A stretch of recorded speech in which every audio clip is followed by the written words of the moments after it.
Welcome to Kinwise AI Insights for Educators. I'm Lydia Kumar, and today we're talking about what happens when students are trusted with a real challenge and what that reveals about the future of AI in schools. This is the first episode in a special series on the NC AI Solve-a-Thon, and I couldn't think of a better place than to start with the two people who built it. My guests are Vera Cubero, an AI and education leader who spearheaded North Carolina's statewide AI guidelines and was named one of the 2025 top 100 leading women in AI, and Matthew Mayo, Director of Digital Technology and Learning at the North Carolina Department of Instruction. Together, they organized the state's first ever AI Solve-a-Thon, where student teams spent months identifying real community problems and building actual AI-powered solutions to address them. Students tackled everything from homelessness to DMV navigation to connecting rural communities with critical resources. And one student told his coach that he had learned more during those few months than he had in his entire school career. I think you're going to love this conversation. Let's dive in. Hi, Vera and Matthew. I am so grateful that you're both on the show. The reason I'm having you here today is because of your work on the Solve-a-Thon. And I want to start by asking you to kind of share about your journey. What led you to explore the Solve-a-Thon and how did it come into being? I think one of the things Vera has done an amazing job for us at the state level, creating our AI guidelines. So that really set the framework for AI in education. Because in ed tech world, anytime there's a new tool that comes out, we're kind of like, nope, let's ban it. And so we're like, let's kick the tires and kind of get things working around and kind of seeing what it can do. And so Vera and the team have worked really hard with the AI guidelines, implementing across the state. We have people that obviously at different levels of implementation, but I think really when you think about all of this, we think about how our students are really engaging with technology.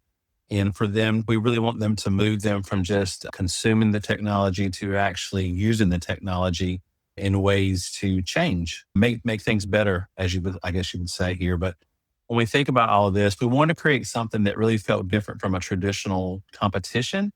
Instead of asking students to build the most technically impressive project, we really asked them to identify real problems in their communities to help explore how AI could actually help address some of those. And so the result was incredibly powerful. Students were not just experimenting with technology, they were thinking deeply about people, about systems, about the kind of challenges that their communities that they live in face every day.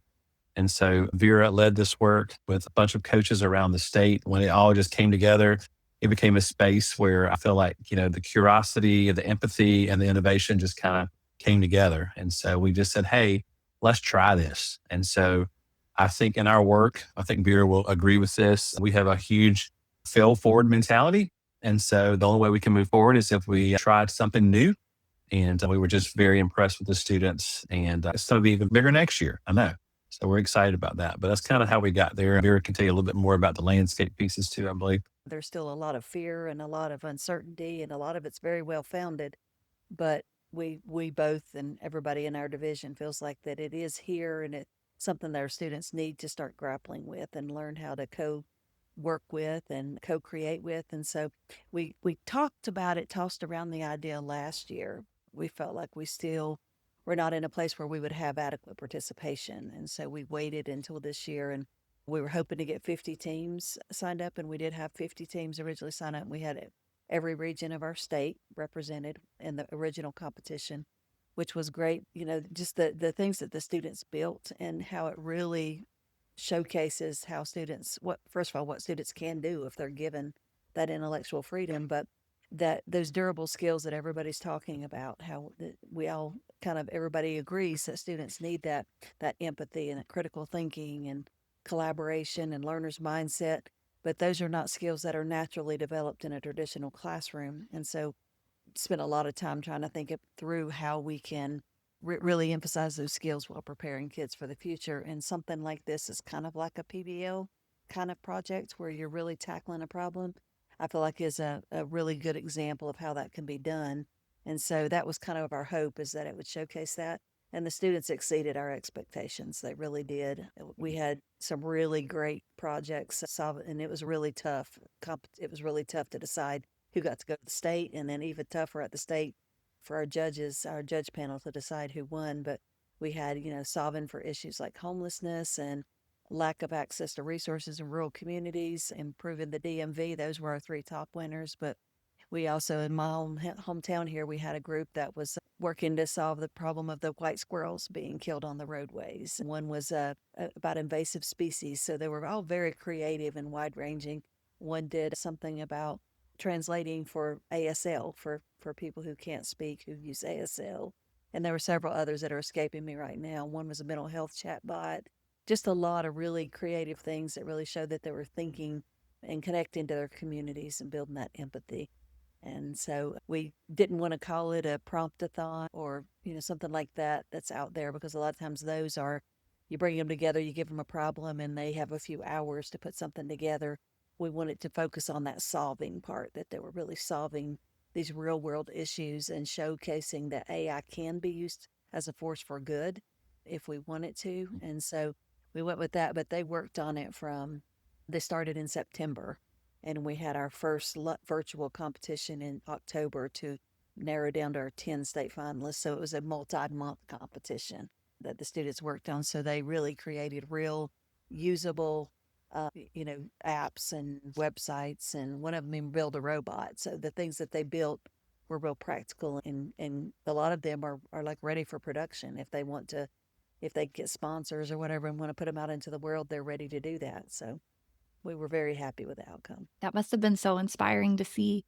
And I know for people who might be listening, thinking about finding someone who can support students and lead them through that process could feel potentially like intimidating, or like how do you find someone who can kind of shepherd these students? How did you all navigate that? Were students kind of on their own, or did they work with an adult in the school? What did that look like? Well, we required that they had to have an adult in the school this time. Okay. And we were a little worried about it at first, but we got our 50 teams and close to 50 coaches. We shared it out in all of our communications, our statewide calls, and all of our DTL communications, and they came together, and so that wasn't an issue. We did have, I think, our charters were represented at a percentage more than they are represented in the population, because I think some of them that are focused on STEM and science and computer science and things had, more people that were willing to do that. But we also had some people reach out afterwards to say they hadn't heard about it and they would have liked to have done it. And so I think, as Matthew said, I think next year we'll probably get more people that are willing to do it. Yeah, it's so exciting, I think, to hear about the success and the application that students were able to get out of that. I think, Vera, when you were talking about the durable skills component, and you think about students solving problems in their community, using tools, being able to present in front of an audience, those are such great experiences that can really be transformative to a student's trajectory, to have the opportunity to be able to be set up to do that. And to the students, even in their school, who see what's possible being represented by a couple of students who are solving a real problem, even if you're not doing it directly. Mm-hmm. Well, in one of those schools, we found out afterwards, was a school that has a very high poverty rate, and Mm-hmm. the school has struggled a lot. And so for that team to win was really a boost, for not just for them, but for that whole school community, that they came together and won at a state level. And so that was really, really good to hear as well. That's really exciting. I know there's I guess, Matthew, you too have worked with so many districts and regions in our state. And, there's a range of how confident people feel about AI, and there's a range in how leaders are embracing or steering away from AI. What made you confident that when you put this out there, students were going to be ready to build, and there were going to be schools that were willing to take up the charge to make this happen? Well, I think in reality, we have to understand and respect that the young people are already interacting with AI Mhm. already. Tools already daily in their life. And I think one of the first things when we talked about AI in education, I remember the presenter saying, "Do you remember growing up and we had Clippy at the bottom of our Microsoft telling us, 'Hey, looks like you're writing a letter.'" And then it automated that. And then, of course, the last 15 years, we look at Alexa and all that it's been doing. Just you look at the artificial intelligence that's already been around us. But obviously, all that has been amplified. But when you think about this, with the young people already using it, they are using it, recommendation systems or conversational tools or just digital assistants, whether they realize it or not. And what they often lack is just the guidance on how to use those tools thoughtfully and responsibly together. And so I think we've always been at the forefront here in North Carolina. Instead of waiting for every policy that was very, very perfectly written, we believed it was important to create structured environments where students could explore AI in a responsible way. So when you give students the right guardrails and the mentorship and the purpose, they always rise to the challenge very quickly.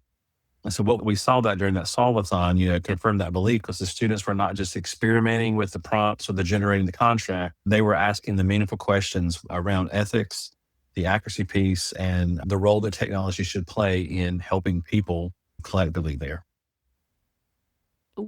Yeah, I think it's really cool to hear about just students rising to that challenge. And I think most of us know that students engage with technology sometimes before the adults in their lives. And we saw that with social media. We've seen that, with any technological innovation, we have people younger than us, sometimes older than us, who are experimenting with that technology. And so figuring out, I love what you said about creating a structured environment where people can experiment safely rather than just creating policies.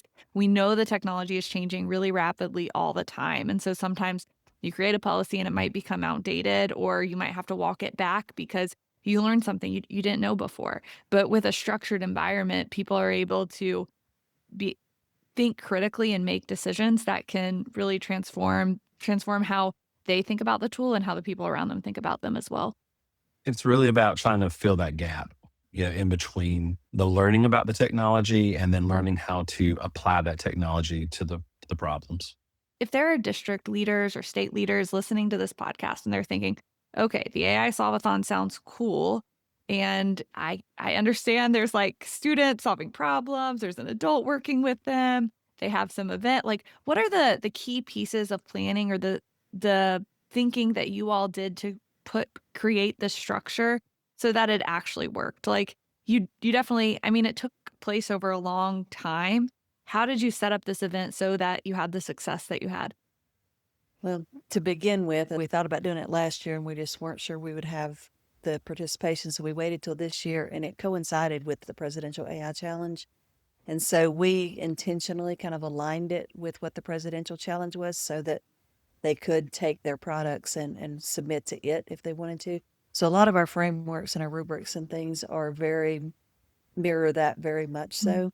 But we of course that won't be every year. So we aligned it with the design thinking framework. It's kind of a little bit modified, but we wanted them to kind of go through that process that they would use if they were creating an app or something anyway, but really heavy on that empathy piece because it was so connected to their community and the people in their community. But we sat down and set out all of our dates ahead of time, and we set out a structure to make sure the coaches were supported. We had biweekly coach meetings in the afternoons, and some of those our partners at Play Lab were led and they did training because they gave us access. So we made sure they had training, we made sure they had tools, we had a communication routine where they were all getting regular emails and updates, and it was kind of a whole team effort to kind of pulling all that together. And in planning for the event, we had a whole committee, 6 or 7 people on our digital learning team that were helping with that and kind of making sure. So we had a lot of people kind of coming together and including our communications team, and just planning ahead and making sure we had a plan for everything. The judges, that was another thing, making sure we got the judges, make sure they were trained up. We had separate coaches trainings. We didn't interact throughout the process with the students directly. The coaches took on that role, so they led their own individual teams. But we communicated very, very often through the coaches. So I think that's the biggest part, is just open communication. And we had an email set up where they could send any questions or concerns that they had. We had a document that had everything outlined in it from the get-go. It had all the resources in it, description of everything, the rubrics, everything that they would need was there, and all the toolkit, the permission forms, having everything in one place that they knew to go to, I think also helped it be successful. Yeah, and I think the coaches leaned on each other too, because this was all new territory. And I think while they had the luxury of having a blank canvas, so to speak, they had those guardrails kind of around them to help guide the work. And then, of course, just giving the students that space to think creatively instead of, hey, here's a rigid lesson plan, but here it is. Here's an idea, and just let's talk and let's see what's possible. We just charge them with exactly what we've already said, find an issue that really matters to you in your community and think about how AI could be used to solve it. And there were two tracks because that's what the presidential challenge had. And one of those tracks did not require the actual use of AI. And we didn't have as many teams in that track, but we didn't want to exclude our younger students who maybe were not allowed to use AI or any schools that had not yet started engaging with AI. So that was one, it was more of just a research project where they had to research and find an idea for an AI tool, but they didn't actually build it. And then the track two was the build. And so just we had to clarify that, make sure they understood the two different tracks, what the requirements were, the different rubrics, making sure that we had clear guidelines from the beginning. We're there to support them throughout the whole thing. One thing that's really cool is that you created this competition for students, but at the same time, you're really upskilling adults in the state who were these coaches. And so you created a community of adults. They had this excellent training with Play Lab and were able to come together. How do you lead students in thinking this way? And so that's great in a way that just feels like such great professional development for the adults who were involved while you're also providing this opportunity for students. And so you're kind of distributing leadership. You're not trying to, you all can't work with every single student, but you can work with these adults and these adults can then work with the students and that impact carries on. Mm-hmm. Yeah. Yep.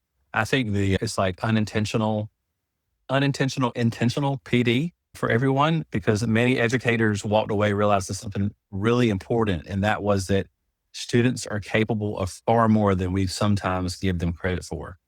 And that because when students are given something meaningful, whether it's a challenge like this, and to be able to have those tools to explore the solutions, they bring such fresh perspectives that some of us adults might not even immediately see. And I think when you think about that layer for the coaches and you think about the district leaders too, as well, they saw how quickly students can adapt to these emerging technologies when the learning environment encourages curiosity rather than fear or, worries about what may happen. And so that's AI Solve-a-Thon really just demonstrated that AI doesn't need to be something schools are cautious about introducing, but instead is something that can become a powerful catalyst for really learning deeper. Do you have a story or an example of a conversation you had with a district leader or a coach about how their perspective about what students were capable of changed through this process? Yeah, I mean, I had one of our coaches who told me a couple of weeks ago that one of the young men that was on the team, it was one of the winning teams too, had came to her and said that he had learned more in the last 4 or 5 months in that project than he had learned in his entire. And to me, that was really impactful. And then the other one that I was talking about from the school that is one of our tier one schools is historically struggled in the whole school community is it's a high poverty area, and these kids were not your ultra wealthy in a privileged environment, and they created an amazing project, and just the pride that it brought them and then the pride that it brought their whole school system as well. It really lifted up the whole school and the whole community. Matthew, do you have any stories you would like to share or anecdotes that come to mind? I just love seeing the passion from the students. I mean, just watching them and then listening to them talk after the competition. So we had a student showcase after the event where they shared, and just the excitement. We don't always see that in every classroom, and so just to see that excitement in their eyes and to know that the curiosity has been piqued, and also that point in time too that they're going to do greater things because of all of this. What do you think this revealed about how AI literacy should look in schools? That's a Well, I think loaded question. Go ahead, Vera. Well, I think it definitely revealed that we've got to move more to the application. I mean, it's only been 3.5 years, but on one hand, it seems like a flash. On the other hand, it seems like a lifetime because the technologies are moving so quickly. And so I think it just revealed that, while a lot of people are still debating about whether or not to even introduce any AI in their schools, that, we have kids who are already building great things that are solving, major issues in their world with AI. And so I think it's time to move past just the base AI literacy discussions. I think it's obvious, more obvious every day to me, but I live in this bubble, that AI literacy is just the floor. These students really need AI fluency. And if you're looking at the job market and things that are happening, that's becoming more obvious every day, that with the students that are going to succeed in the future are going to be the ones that are competent in working with the tools and creating, as Matthew said, not just consuming them, but also have, the ability to really implement human judgment and agency and overseeing the tools and the human judgment throughout the whole process. And so I think that again, it just kind of showed what's possible, but hopefully it shows people that, it's time to stop debating whether our students are going to use AI, because as Matthew said, they already are using it. But are we going to guide them in the right way to use it? Are we going to let them figure it out on social media, which is where they're going to learn everything we don't want them to learn, not what we do want them to learn? I've tried to find this video. So as a former CTO, I remember my very first one-to-one rollout of devices. I shared a video. It was called Ban Pencils. And it was a mockery of like the very first time pencils came out and how teachers were like, what if they write with them bad words? What if they do this with the pencil? What if they do that? And I'm like, these are the same questions you're asking today about what if they do this with the laptop? And it's the same thing with AI. What if they do this? The literacy piece is the component we've got to get right. And I think sometimes we're so worried about the tool, we forget to take the time to plan about the literacy, because that literacy piece is the foundation. That's what's wrong. I mean, when we think about COVID, was the great accelerator for technology in the classroom period. And we rushed very quickly, and we were rushing so fast that we didn't take time to really teach our kids how to use things effectively. And we've got to go back a little bit here. But I believe it's about developing the ability for our students to ask good questions, to evaluate information critically, and to understand how the technology is always going to be there. It's always going to be something new, but it truly influences the world around us every day. And that students should learn how AI works.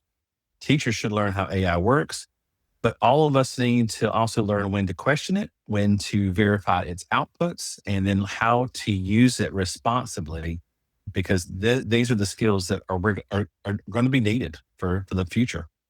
Vera, a moment ago you said, students, AI literacy is the floor and we need to move toward AI fluency. And so I was just wondering if you could kind of talk through, what do you think are the differences between AI literacy and AI fluency, and like what do we need to move toward? Well, I think a big part of AI fluency is that discernment, judgment, whatever you want to call it, the human agency piece of it. As Matthew said, they don't need to just know how to use chat bots as an input output machine, because the technology is already moving to now agent teams, like whole teams of autonomous agents. And so if they just, the basic AI literacy is just, what is it? How does it work? All of that is shifting beneath our feet. But I consider fluency as like, I think every one of these students that did this project have reached a level of AI fluency, because they have gone through that process of really guiding and evaluating and making sure they are keeping that human judgment and agency central to it. And then also making sure that the outcome is one that benefits humanity. I think AI literacy, I mean, it does include ethics, but I think if we're really talking about fluency, that ethical piece rises to the top as being a bigger part of it. It's not just about learning a tool or learning how to use chatbots. It's learning, how these systems work and how the data is interpreted, and how that introduces bias and introduces things in it, so that you really can have that oversight. So it's data literacy, it's that agency piece, that discernment of being able to really evaluate carefully, knowing if you should even use the tool is part of it too. But I don't know if you've seen that Anthropic has that AI fluency framework, and it's Mhm. like the 4Ds. And so discernment is a big part of it. If you've really got that discernment, and then that ethical decision making, where you're ensuring that the tools are, not unbiased, and that they're being used in a way to improve people's lives. I think then that's kind of the difference to me.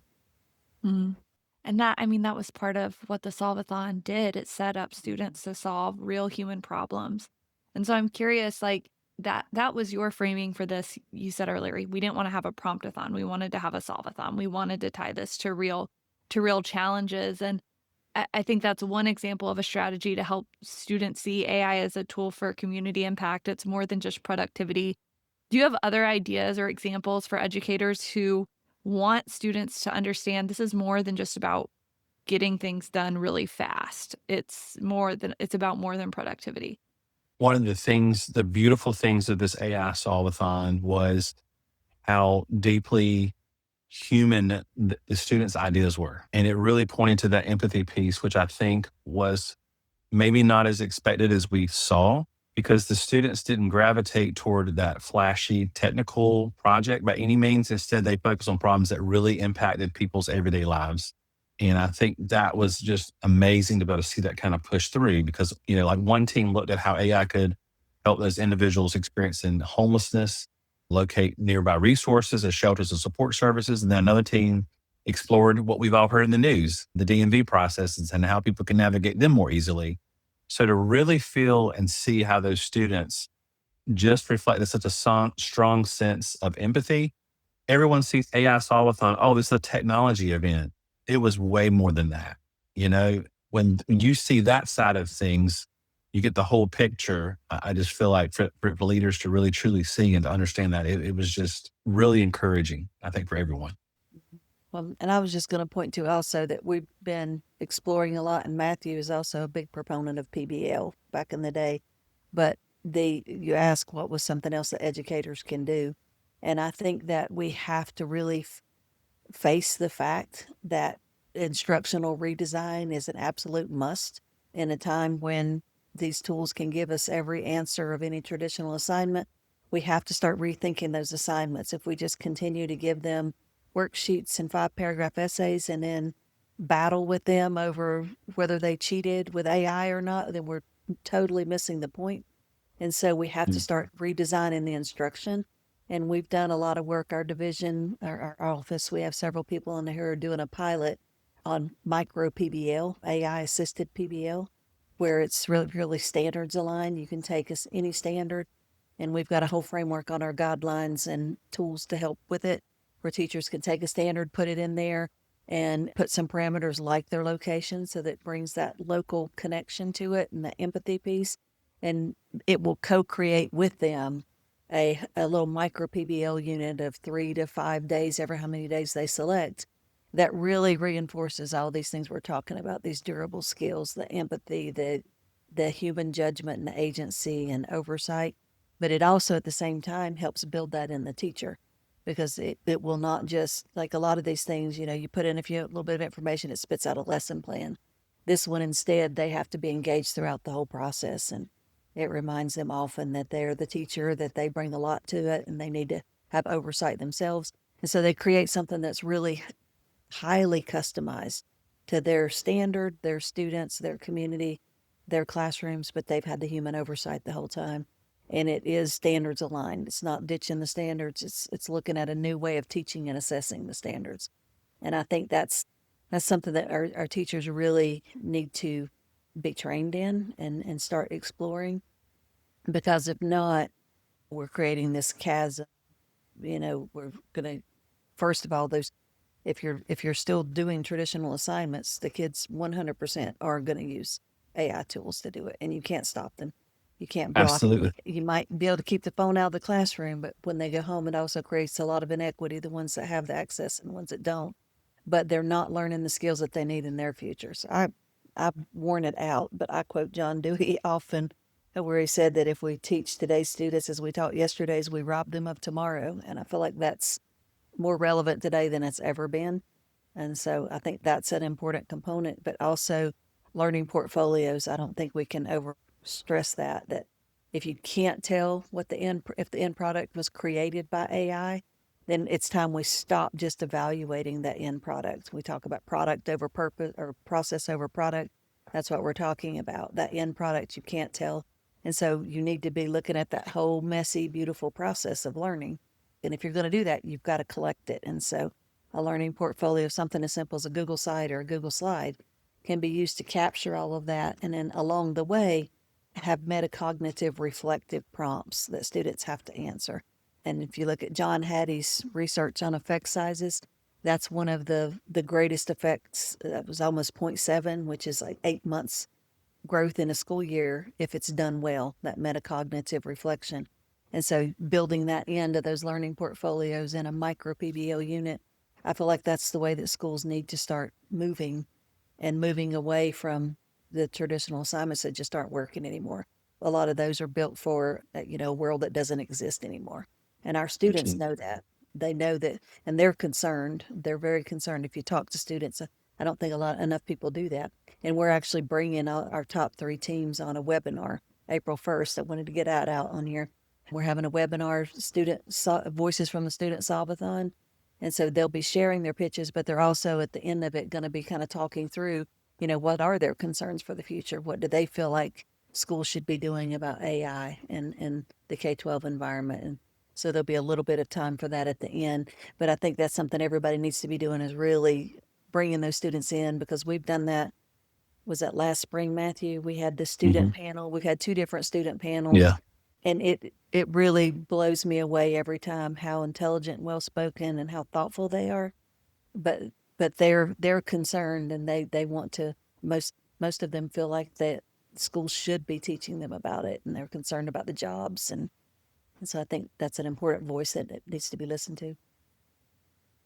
Earlier in the show, you talked about how one of the students said this was like the most that they had ever learned. Like, they learned more in this project than they had in their whole time in school. And I was thinking about how what you did with the Solve-a-Thon wasn't just about AI, it was also about creating a project over time. And if you had just been you weren't having them just use AI, you were having them, think in different ways, use design thinking, be empathetic, solve real problems, analyze what's happening in their community. There were all these sub layers that happened below that. And so, Vera, as you were talking just, a moment ago about redesigning education, it made me think about the proof point that the Solve-a-Thon gave you, because you used AI and you redesigned in a project-based way, and then students learned a tremendous amount. And AI didn't replicate thinking, but it really expanded it, because the students were in school before there was AI to use. And so they're living that shift in their education. Okay, well, I have one last question before we wrap up. And so, you all spent months watching students identify real problems in their community, and they used AI to build those solutions. And so when you think about the Solve-a-Thon experience, what do you think it revealed about what students are capable of when we trust them to build them with meaningful challenges? I think that it opens our eyes to see, I'll go back to what I said earlier, just what kids are capable of when we give them a blank canvas and some guardrails. We've got to do more of that. I've always told my teachers over and over, like, is your lesson plan Googleable? Because if it's Googleable, the kids are going to Google it, and they're going to get the answers, and they're going to put the answers in, and then you're going to be frustrated. And I'm like, it's the same thing. Like, how do we get our kids to truly design? How do we get them to think critically and to use those skills and collaborate? And so when you really think about the soft skills of this that were developed, the teams had to communicate with each other to develop all of this stuff. We hear so many times our kids are always stuck in their phones. Well, they had a lot of FaceTime together to be able to discuss and say, hey, I like your idea, but no, have you thought about this? So really going back to creating a space that allows, I'll go back again, the fail forward mentality of allowing our kids to fail, but moving forward at the same time. So what did you learn from this? The system has been always pass fail. And so to me, one of the most beautiful things I think in even my own career, a failure has really been a success, because I've learned something from it and I know what not to do next time. And so I think creating that kind of culture is key as we move forward. Right, because when you're working at a job, we don't live in a pass-fail world professionally. Like, a project may work or it may not work, but it's not like a grade you get on a test or an assignment. You're actually reflecting, thinking, and responding. And so how do we mirror learning experiences that are similar to what students do in the real world feels so critical to preparing students for the world of the future. And creating that culture of curiosity where students and teachers feel comfortable experimenting with new ideas without that pressure of perfection. Because we all want to be, we have the kids have pressures from their parents to come home with A on a roll and so forth, and being the top of the class and so forth. But having that, being comfortable with experimenting with new ideas, and then the schools need access, of course, to the right tools and mentors that cultivate this collectively there. Vera and Matthew didn't just organize a competition. They created a space where students could connect AI to real human problems, and the results speak for themselves. The Solve-a-Thon shows what's possible when we stop debating whether students are ready and start building the conditions for them to lead. To stay connected with Vera and Matthew's work, check out NC DPI's learning resources and check out the recording of the Student Voices webinar that was on April 1st. I'll link it in the show notes. This is just the beginning of our Solve-a-Thon series. Over the next 4 episodes, you'll hear directly from the student teams who competed, and we'll close things out with a broader conversation about how AI and education leadership came together here in North Carolina. Stay with us. And if you'd like more conversations and resources exploring human-centered AI in education, visit kinwise.ai. Until next time, stay curious, stay grounded, and stay Kinwise.